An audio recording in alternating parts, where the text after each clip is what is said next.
Hello, hello, and welcome to For Book's Sake. I'm Heather Roberts. I am Veronica Adams, and we are 1852 Media. We are indeed, and we are going to be talking today about some author bad takes and how you Yes. can avoid them. Yes. So, Yes. Veronica doesn't know a whole lot about this first one. I'm aware of some of the bad takes we're going to be discussing, but I have willfully remained blind to the first one just for, shock value and reactions and You're right. fun. So you'll be getting the slightly undercaffeinated weekend morning Version. uninformed, unfiltered version of my reactions to this. Yes. So, this is about tropes, okay? This is about tropes. We love tropes. We love tropes. I love a trope. I love a trope Love as a a trope. reader. I love a trope as a book marketer. I love a trope. I love a trope. Readers love tropes. Yes. Romance is predictable because of tropes. Tropes make things predictable. That is why people like reading romance, because it's predictable. You basically know what's going to happen. It is a comfort genre. Okay? Exactly. You can throw some twists and turns in there and whatnot, and it makes things more interesting. That is what you do as an author, right? But generally speaking, specific tropes are more comforting than others too. Yeah. I won't say everyone, because there's always an outlier, but most people have their comfort trope, what they go to when they want to feel good inside. Mm-hmm. This is why Hallmark has been in business for years and years and years with their movies, right? And people make fun of them, but then also watch them because they're comforting. Yes. So, do you have a comfort trope, Heather? I do. I have several comfort tropes, but I love a small town romance with romantic suspense. I love it. I love it. I love it. Yeah. It's good stuff. I love it. Especially if hits the spot, scratches the itch, does it for you every single time. Every time. Every time. Heroine in peril. Mm-hmm. And a small town. I mean, if it's in New England, even better. Yes. I live in Vermont. I love Vermont. I love books based in Vermont. Give me a Christmas tree farm owner and a heroine in peril. Hallmark holiday, happily ever after. With some spice. So not totally Hallmark, but yeah. Okay.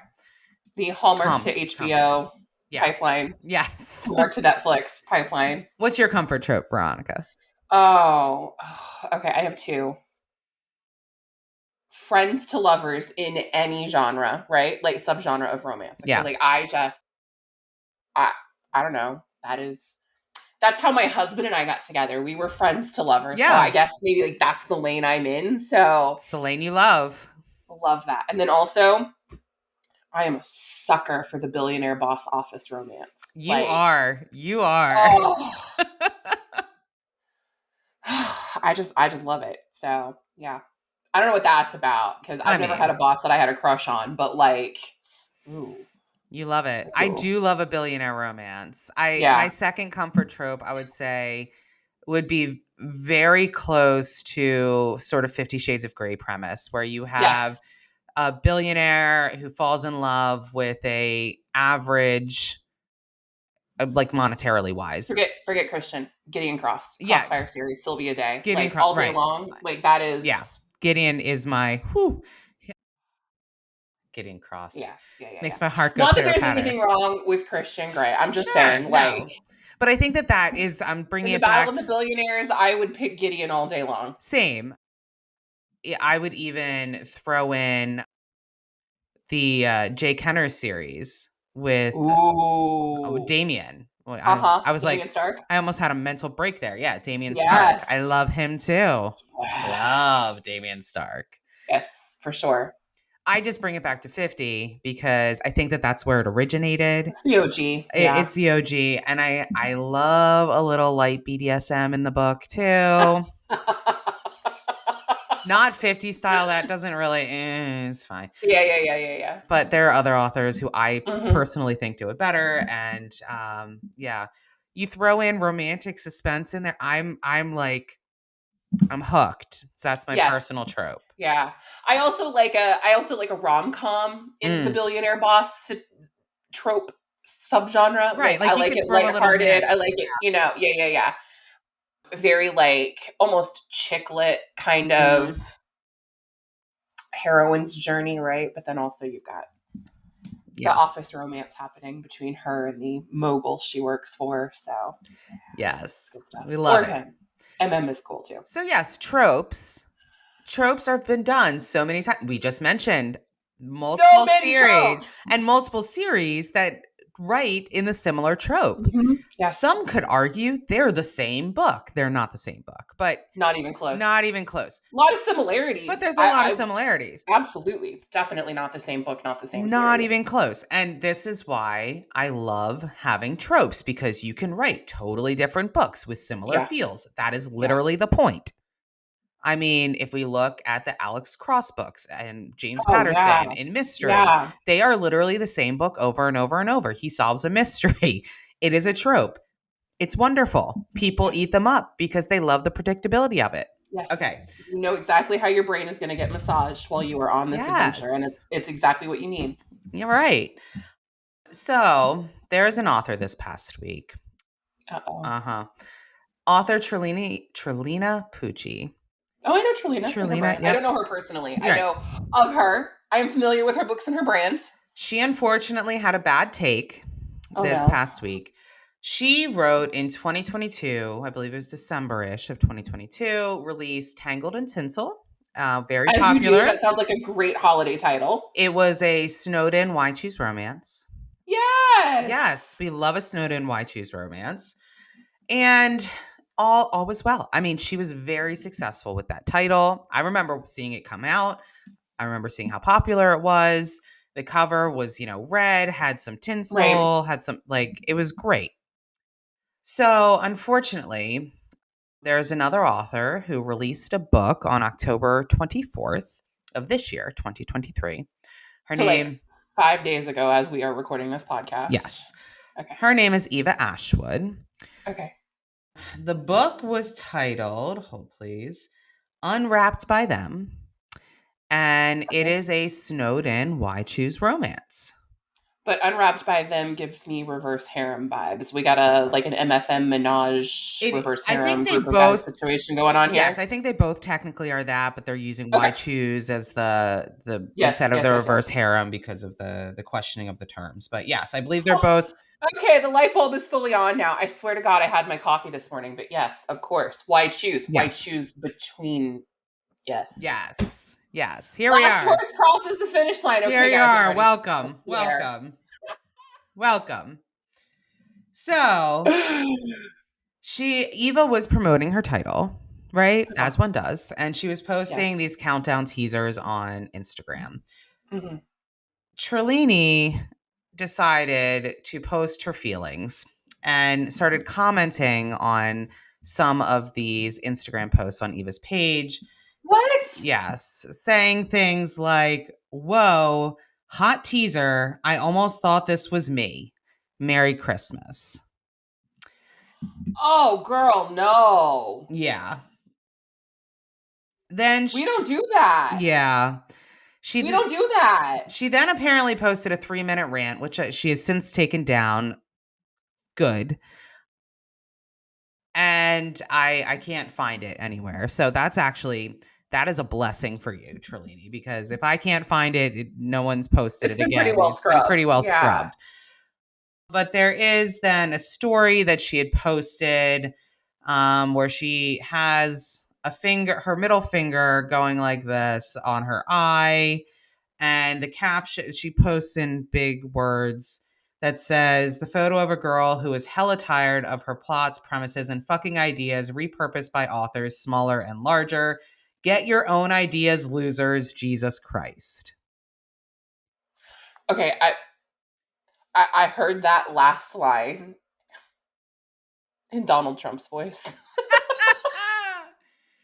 She also posted, she continued to troll. Who calls someone else a loser? It's 2023. I know. She continued to troll Eva on Instagram, posting comments like, "What a cover! Where'd you get the idea?" Which I've seen both covers. They are not even close to the same.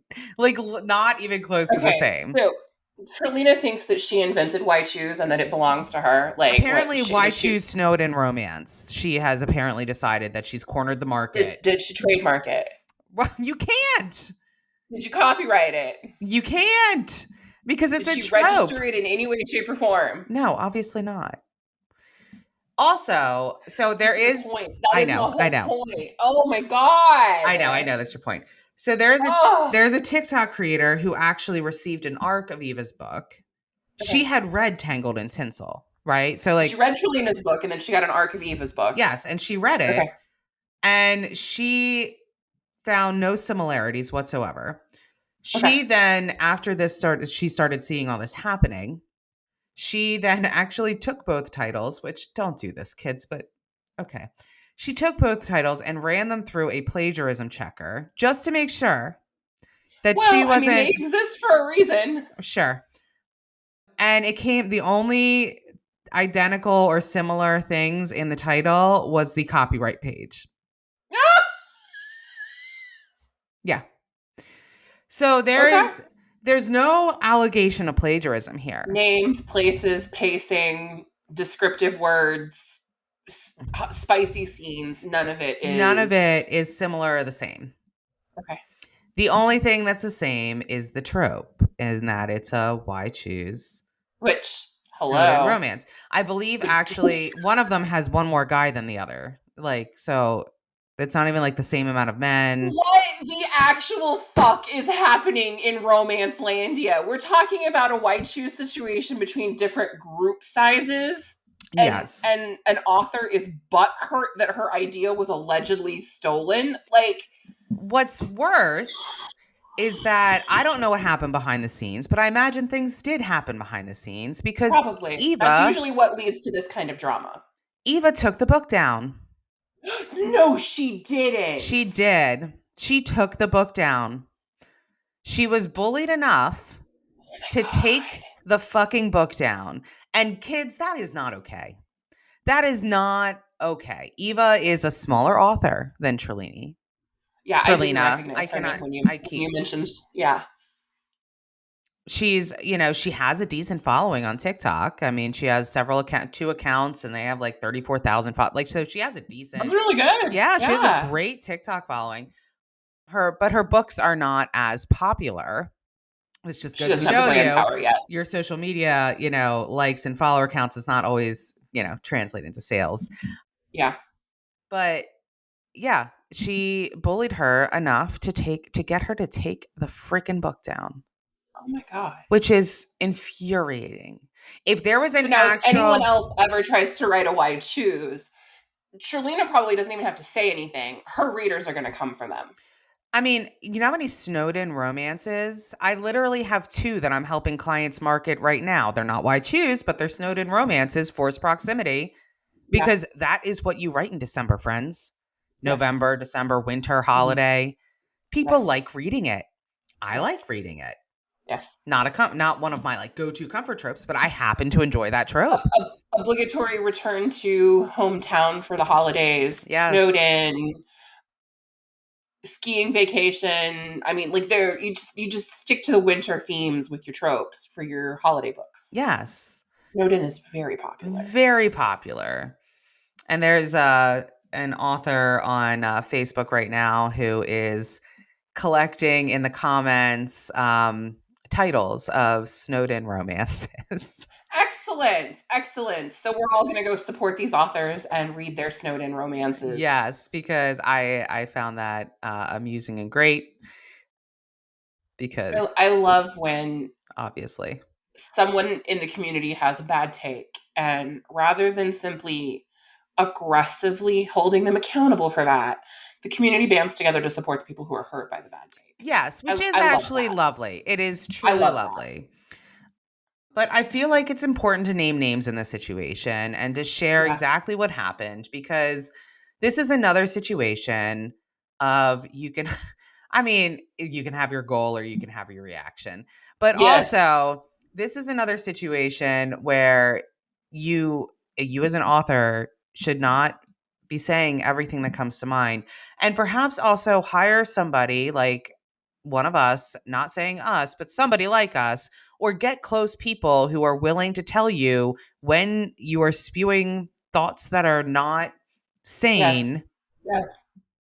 And are going to speak Yes. honestly to Yes. you. You should have someone that you can trust to speak freely to you and be at times painfully honest with you. If you don't have somebody like that on your team, you should get somebody like that on your team. Yes, because she obviously doesn't have that person on her team, or if she does, she didn't use them.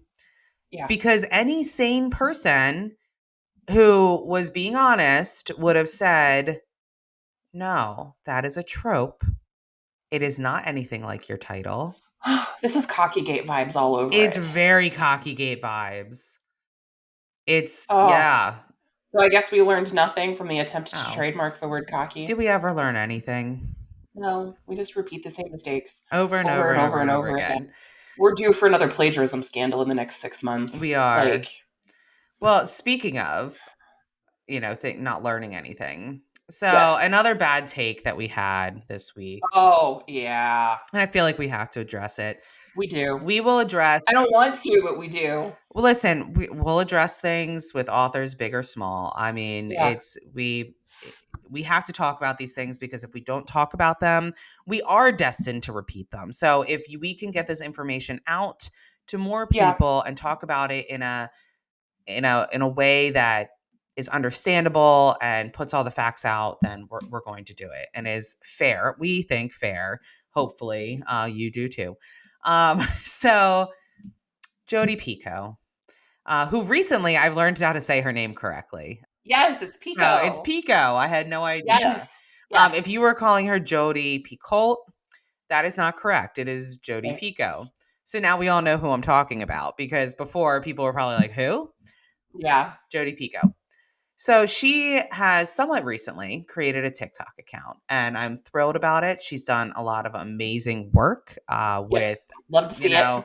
Book banning and really getting the message out there about that. Yep. She's had her book banned a lot. Books banned a lot. She has. Yes. And she's been a very outspoken advocate on behalf of, anti-book banning and all of that. Yeah. She's done great work there. However, this week she had a bad take, and she decided to post on TikTok. I guess it was in response to a question about self-publishing. Yes. And she, in the same video, said that indie publishing is taking the easy way out. And then also at the end of the video said that indie publishing is really hard. So it was a very perplexing video. No, it wasn't perplexing. It had traditionally published condescension written all over it. No, that it did. I just meant she had conflicting thoughts in the video. You cannot, I mean, water is wet, right? Like, and it just is what it is. It was you can't both drag down the self-publishing option and that business model as the easy way out, while then talking out of the other side of your mouth and saying that it's also ridiculously difficult and that publishing is difficult no matter what, whether you do the work to get a traditional contract or you do the work to build a brand as an indie. Mm-hmm. Without people seeing right through your bias toward the way you have gone down your author journey, which is as a traditionally published author. And I don't think it takes into consideration in any way, shape, or form the benefits that Jodi received as a traditionally published author, which not all traditionally published authors get. That is something we need to talk about, because Jodi has lived a privileged journey on this authoring journey. Yeah. Yes. She has been the benefit of the traditional publisher or publishers who have seen her value and have been willing to not only publish her books, but invest in her brand. Yes. In marketing her, in distributing her books. Yes. going to bat for and helping increase the reach of her books. I mean, not all. And it doesn't hurt that her books have been controversial, right? Yeah. Like, controversy sells. But yes, here's the thing. That it does. Does Jodi not speak to other traditionally published authors? Or Surely does she she does. only speak to people on her level? Because if she did speak to other traditionally published authors who are not on her level, she would very quickly learn that not everybody gets the same deals that she does. I mean, we exist as a marketing company partly because traditionally published contracts rarely include a marketing component. There is a huge vacuum or lack of marketing support for authors who publish traditionally, especially with small presses and in some cases with big 5 imprints. Right. We've helped authors who've only gotten an ebook only traditional published deal. Yes. And no marketing support whatsoever. All of the marketing was on them. And they were on the publisher's website, and that was it. And they were told that depending upon how the book sold, so they tied their arms behind their back and then said, now if those books sells really well, we'll give you distribution deals with paperback. What? So you have to go out there and hustle for the ebook to make it successful, and then we might actually come in behind you and help support the book in other formats later. Not at release, later. Right. And what? They're taking most of the profits of the ebook. So now you are going out and working for them. You are hustling for them. So you're splitting your royalties with the publisher and also all of the ebook retailers.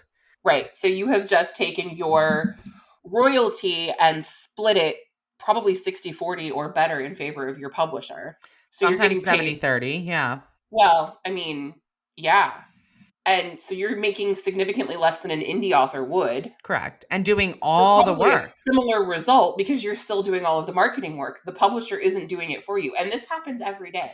This is actually probably a better representation of a traditional publishing contract than Jodi's kind of contracts and support that Jodi and authors who are at her level, as you describe it, receive from their contracts and their publishers. 100%. 100%. What Jodi has now, what she has earned, what she has built, because I don't want to take that away from her. No, she's done great work. She's written wonderful books. She has built a brand that readers respond to and love. She has earned her success, and I don't want to take that away from her. No, she's done a great job. The support she gets from her publisher is not the same level of support that most traditional authors receive. Correct. And I'm not saying, but Jodi also had a team behind her when she was building her brand, where a lot of traditional publishers or traditional authors do not have the same level of commitment from their publishers that she has been very blessed to receive.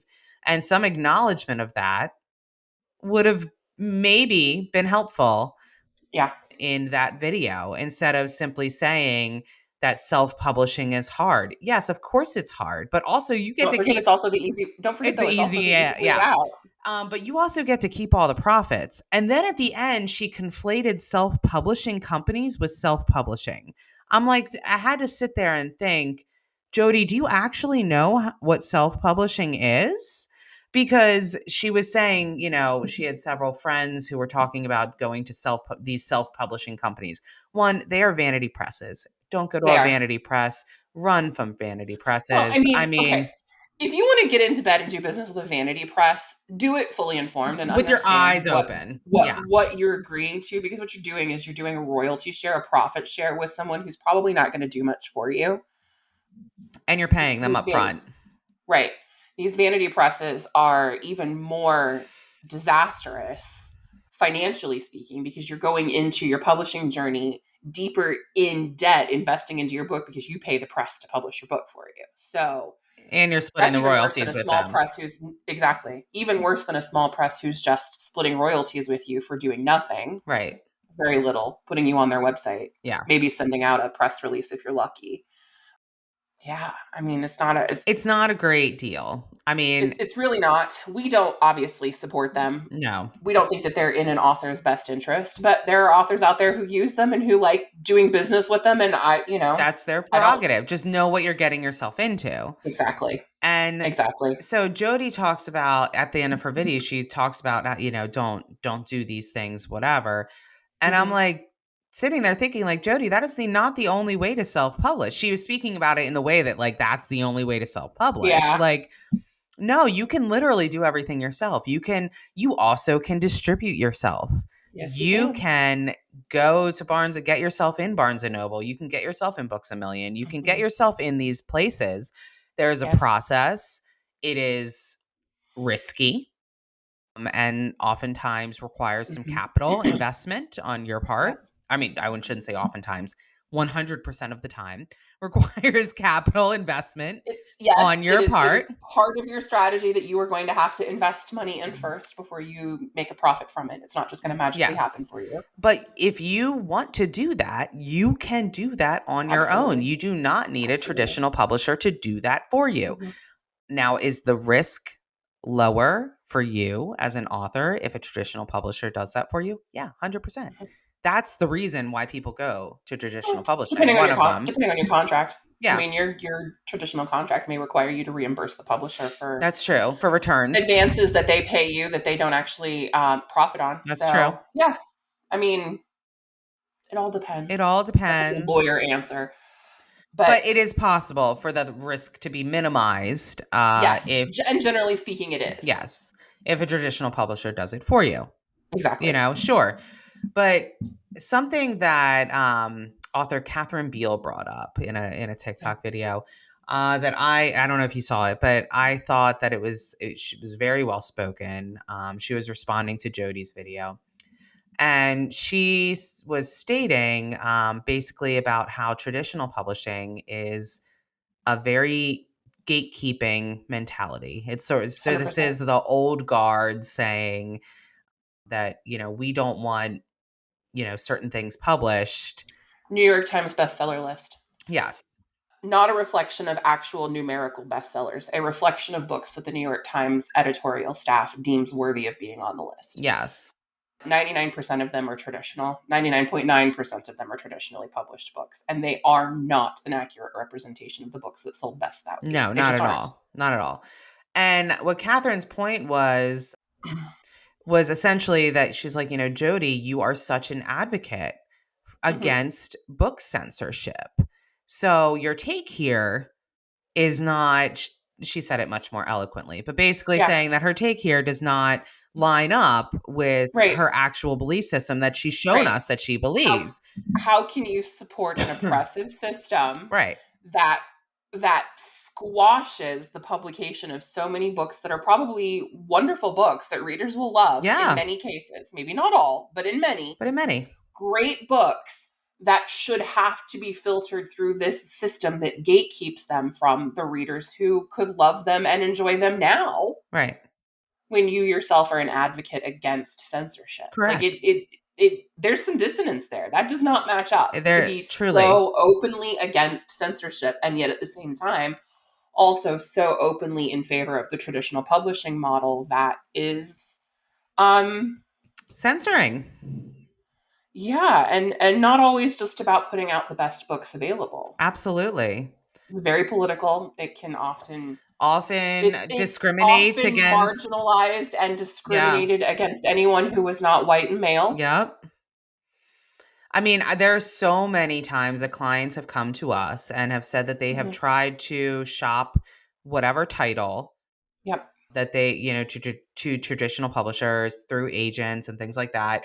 And the response they've gotten was that no one wants to read this. No one's going to read this. We are not going to, publish it because no one wants to read it. Yeah. And then they go and publish the book. And shockingly, there are readers, I'm saying sarcastically, there are readers of them, usually who want to read this. And why would that be? Because they see something in this title that the traditional publishers just don't value. That's the thing. So do we want, I think also traditional publishers still have a bias against romance specifically. And since we deal largely in romance, the market has just absolutely exploded in the last 10 years, give or take. Yeah. And largely due to self-publishing. And romance readers are generally pretty voracious. And a lot of them can keep up with the most prolific authors out there. You know, you can write a book every 30 days. There's a group of readers out there who will absolutely be loyal to you and will buy a book every 30 days. They will eat it up. They exist. Yes. Yes. They exist in mass. And if you get your marketing game together, you can turn 5 and 6 figure profits. Yeah. Being that prolific. Oh, yeah. And these are books that New York publishing houses would probably turn their noses up at for a variety of reasons. Not because they're poorly written or anything like that, but because of the type of romance or the length or, you know, what have you. Any other anything else that they might find it doesn't fit into their mold that they're currently trying to shop. That always drove me nuts. So people were in traditional publishing, for those that don't know, they try to predict trends. And then they essentially what they try to do is make fetch happen. Okay. Yes. They try to create the trends and / predict them and make fetch happen in about a year from now. Stop trying to make fetch happen. Well, what has happened now is BookTok has come along. And before that, it was Facebook and Instagram. But BookTok has, and I've said this from the very beginning, it has brought out, or brought in, I should say, a lot of traditional readers, people that only ever read romance through traditionally published titles. Right. Trade paperbacks off of the end cap at your local supermarket or your brick and mortar bookstores. It has introduced those people to indie authors in a big, big way. It's been amazing. And before BookTok existed, you could only truly really access them through the traditional publishers. So that was a big challenge. How do you find these readers who aren't on Facebook, who aren't, you know, in romance landy, as we call it? Right. Well, now BookTok has sort of come in and break in that barrier. Broken, whatever. They've come through smash the barrier. And so it's essentially caused a bit of a upheaval, I think, with the prediction game that the traditional publishers used to be able to successfully employ. Because now the BookTok readers can make something popular overnight.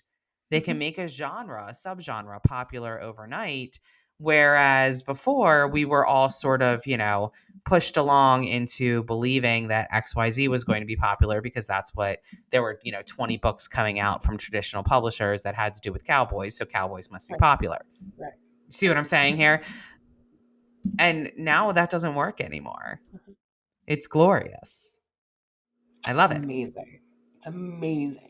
It's broken the whole genre wide open. It's connected readers who never would have found indie authors before. They just so many positive things to say about it. Not that there aren't also some negative considerations too, but in this particular instance, with Jodi's not so great take, the math just ain't mathin'. Like this is a failure to grow mindset situation here. Yeah. Like Jodi appreciates the hand that has fed her. Yes. And I get that. I respect it. Sure. But also, bad take. Totally bad take. Because, self-publishing is really hard. It is really hard. She's 100% correct about that part of it. Yeah. But for those who are consistent and treat it like a business, it can be extremely rewarding and profitable. Yeah. I mean, I remember at the beginning of the year, I was speaking with an agent and she was very honest and I always appreciate her honesty. And she was speaking very openly about this. And she was saying even sometimes she'll have clients come to her and say, I want to shop this book. And they're indie authors and, you know, very successful in their own right and say, I want to shop this title. And she'll look at them and be like, why? Like, why do you, I mean, that breaks into Yeah. her. What about this book do you want to give control and part of your profits to a company Correct. for? Like, what is the purpose of this? Which Right. it goes against what, because she's going to get paid if she ends up selling this book, right? So Sure. it only would benefit her theoretically if she just said, okay, great, and let's go Right. sell She this should book. smile and go, great, let's Yeah. shop it. But she's an honest person. And so she was looking at them and she's like, why would you want to do that? Like, what? Yeah. Tell me why. And there are valid reasons why sometimes you would want to go if you are independently, you're an indie author and you're doing well. Yeah. And this particular author, she was saying, wanted to go to this one imprint. She wanted her to shop it specifically to this one imprint because she saw the value in having a hybrid, being hybrid author, meaning she's traditionally published and listen, if indie I'm in published. KU, I'd give an agent a manuscript to shop to Montlake or Lake Union. And that is any of Amazon's imprints that might fit my book. That is exactly what was happening. She wanted a Montlake imprint release because she is a KU author. And frankly, that is a fantastic strategy. It was a strategy move. It was an open-eyed strategy move. I've seen several indies go that way in the last 2 or 3 years. And it is a smart strategy move. It is. So if you're going to do something like that, make sure there's an intent and purpose behind it, is all I'm saying. Right. Just giving control of your work to somebody else for no reason and for really no money. Yeah. Because let's not lie, these most traditional authors are not getting advances. No. They're not getting advances. No. They don't exist for most people. That's about it. Yeah. Yeah. Absolutely. And just to back up for a second, for those of you listening who are unfamiliar with Montlake, and I also mentioned Lake Union. Oh yeah, sorry. Those are Amazon publishing imprints. Correct. So for authors who are already in Kindle Unlimited, they're exclusive with Amazon in terms of how they distribute their ebooks anyway.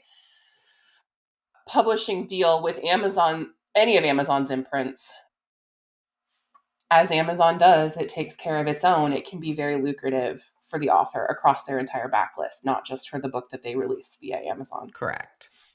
So anyway, think about why you're trying to do what you're trying to do. Are you trying to get traditionally published because you don't have the time to be an indie author? That's valid. I'm not trying to say don't be a traditionally published author. Just what we're trying to say, I think, is to understand what the landscape looks like and pick your path and just go into it with wide open eyes. Yes. And know that your path isn't necessarily going to be someone else's path. Well, yeah, and don't be condescending toward people who are on a path that's different from yours. Correct. Jody. I don't think she meant to be condescending. I don't think so either. Did it come off that way? She posted a second video that basically, she was trying to walk it back and then realized that wasn't working either. So she took them both down. But people are still talking about it. Obviously she took them down because she realized it was, I hope, a bad take and not her intention. So, and not to discount, like we were saying in the beginning, not to discount all the great work Jody has done with censorship.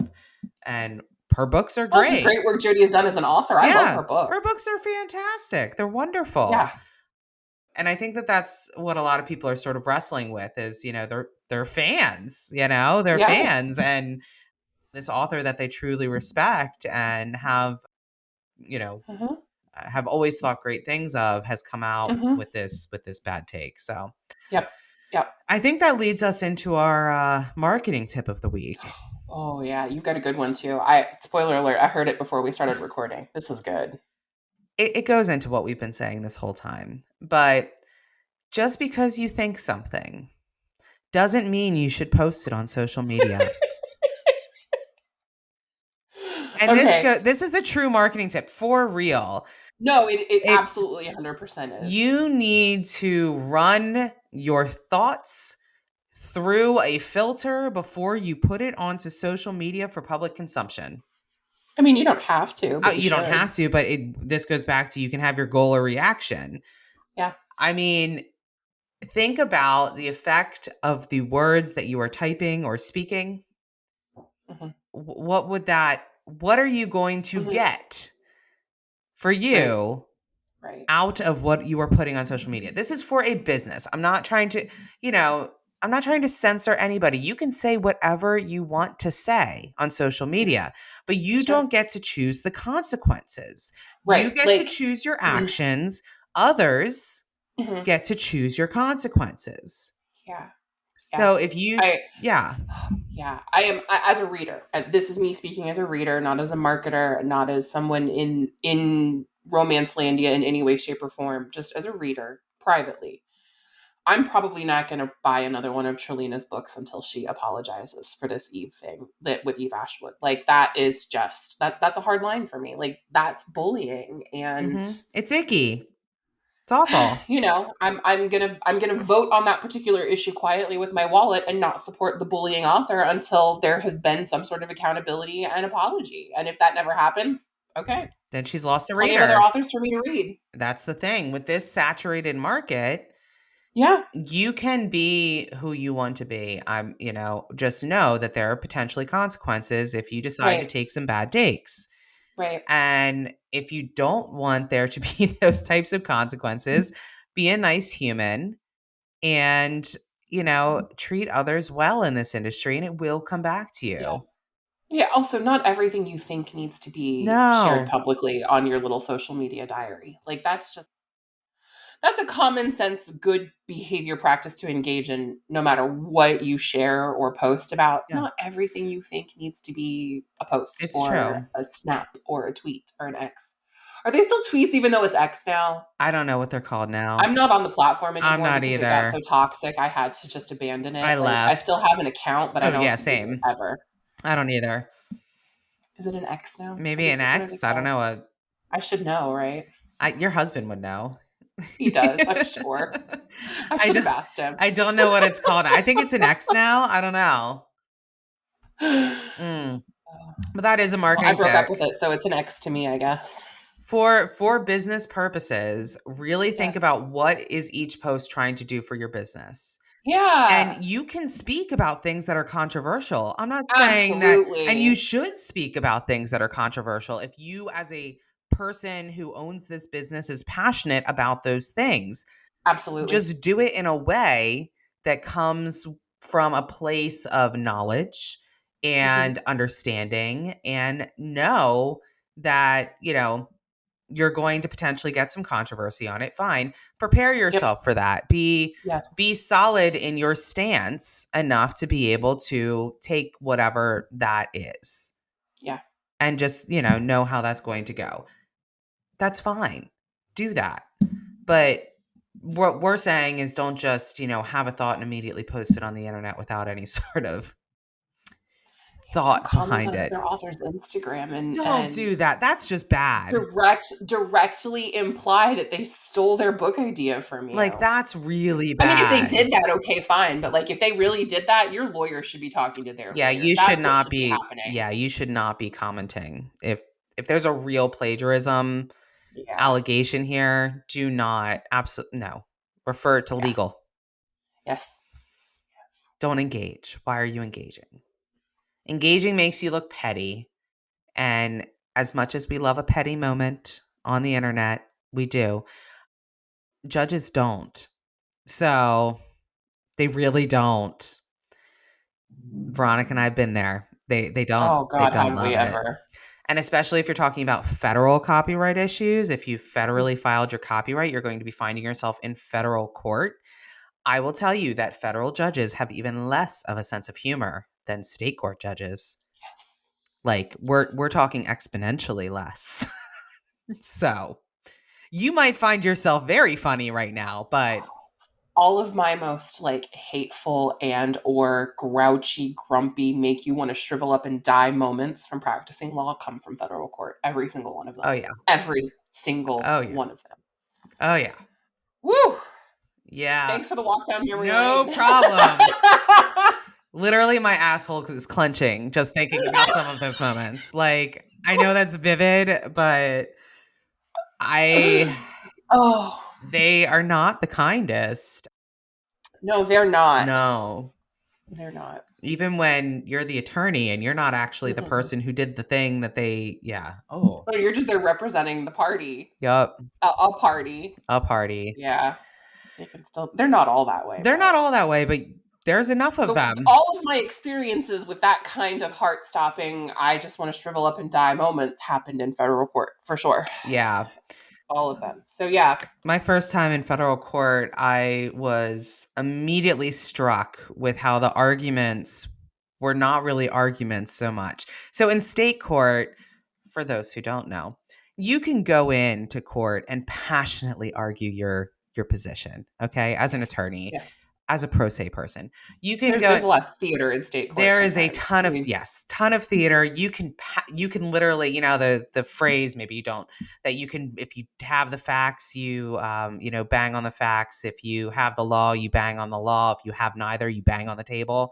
That is state court. There's a lot of banging 100%. On the table in state court. You see all of your characters in state court, your Law and Order episodes in state court, like all of that stuff, 100% state court theater. State court theater. Federal court, there is no banging on the table. There's no banging, period. There is standing. And if you have the facts, you stand and speak very clearly, concisely, and in a monotone. To the judge about the facts. And the same way, if you have the law and if you have neither, you better come up with something that lines into facts or law, because and it gets there is a strange nebulous exception to this rule that is the Article 3 courts, administrative stuff, bankruptcy, sure. Yeah. And I spent a lot of time in bankruptcy court back in the day, where I was practicing is actually very cordial and cooperative in most instances, but still a very high expectation of formality and decorum. That is what I mean. It's very high expectation. No theater, no antics, no grandstanding, no showing each other up. There's an expectation of professionalism and high professionalism. Yeah. Composure, keeping your composure is very important. You'll be held in contempt in a moment. So yeah. Anyway, my point being, they don't mess around, and that's where you're going to find yourself. And so that judge in a copyright lawsuit, for sure. And that judge is not going to take kindly to your petty comments on the internet. They're just not. They're not going to find them funny. They're not going to be amused. So think about the things before you say them on the interwebs. Marketing tip of the week. As Heather has encouraged you to do in the past, whether you want your reaction or your goal. Yes. Because sometimes what you post is driven by feelings rather than the end result you're seeking. So great tip. Thank you. Broad, but totally relevant. Very relevant. And can be. Not every thought belongs on the internet. So true. So true. I have to remind myself of that, by the way. Like, this is not like just for you tip. This is if I could tell you all the snarky things that I have had to withhold saying while we've been recording episodes, like I will bang out posts and then I will delete them. I will bang them out and then delete them. And sometimes I'll have my husband read them and he's like, no. And if he's saying no, they must be pretty bad. If my husband's saying you don't post that, it's yeah, because between the two of you, if I had to pick somebody who was a little bit more composed, it would be you over him 99 times out of 100. So if he's telling you no, it's a hot take that you probably don't want out there forever. Correct. So yes, find someone like that in your life. Yes. Everybody needs one of those on their team member. It doesn't have to be a spouse. My spouse would tell me to say whatever I wanted to because he thinks it's funny when I'm mad at people as long as it's not him. Yeah, well, mine does too, but I think he finds that incredibly attractive, but such is life. But yeah, he'll be like, Heather, no, you can't say that. Don't do that. Yeah. So don't do that. Alrighty. Well, once again, you can have your goal or your reaction. I will continue to say this until it becomes like a mantra in the industry. Check yourself before you hit the Just check yourself. Yeah. Just 10 seconds. Reflect on it. Think about it. Make sure you're prepared for whatever the backlash might be. That's right. And until next time, this has been For Book's Sake.